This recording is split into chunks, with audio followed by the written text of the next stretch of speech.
The festival began. Drums beat. Dancers moved. Food was shared. Laughter filled the air. Yet at the edge of the square, Amora stood guarded, waiting for death while people celebrated around her. Children ran past her without looking. Women avoided her eyes. Men spoke of her as if she were already gone. Then horns sounded from afar. A murmur spread through the crowd. A procession approached, the king from the neighboring community, arriving with his guards, gifts, and attendants. He was welcomed with honor, seated beside the king of Olorisa, and praised for accepting the invitation. The festival continued. More dancing. More speeches. When the drums slowed, the chief stood again. He lifted the black book and began to read aloud. He listed Amora's crimes, each one a lie. That she stole from the granary. That she cursed families. That she plotted against the king. That she brought misfortune to the village. With every word, the crowd shouted in agreement. Amora's heart broke again and again. Each lie cut deeper than the last. She closed her eyes. This was it. The chief closed the book. It is time, he said. Guards stepped forward. Before they could touch her, the king of Olorisa turned to his guest. Great king, he said, you have honored us by coming. As is our custom, ask anything you desire, and it shall be given. The visiting king was quiet for a long moment. His eyes had not left Amora since the accusations began. Finally, he spoke. I want the woman. The square went silent. People gasped. Elders stood up in shock. The king of Olorisa frowned deeply. That woman is condemned, he said. She is evil.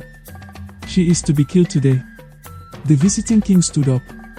Years ago, he said slowly, my son ran away from my guards while visiting nearby lands. He was attacked by thugs. Beaten. Left to die. The crowd stirred.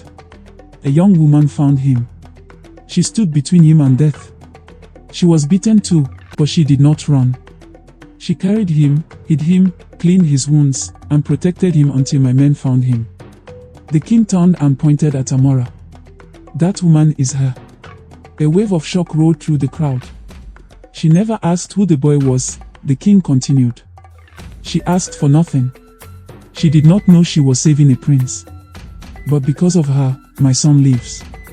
The king of Olorisa was speechless. I do not ask for her life, the visiting king said. I demand her. As my wife. Under my protection. If she is evil, then I will answer for it. Silence. The same villagers who had screamed for her death now lowered their eyes. The elders could not speak.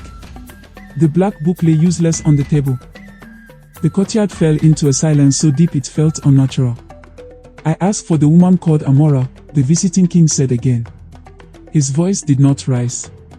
It did not shake. Give her to me as my wife. No one spoke. The drum stopped halfway through a beat. One dancer froze with a foot still in the air. A child dropped a calabash. It broke, but no one looked. The king of Olorisa rose slowly from his throne. He did not speak at first. He looked at Amora. Then at the elders. Then at the crowd. His jaw tightened. When he finally spoke, his voice was steady, but his eyes were not. I have heard your request. A breath moved through the crowd. And I will honor it. For a moment, no one reacted. It was as if the words had not yet reached their ears. Then the courtyard erupted. Some people shouted in anger. Others cried out in shock.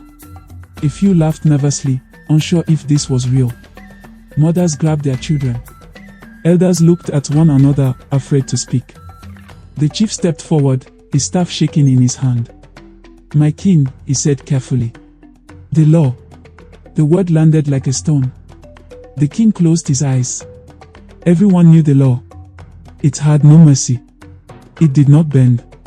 When a name entered the black book, and a day was chosen, a life must be taken. If not, the land would answer with hunger, with sickness, with death that had no face.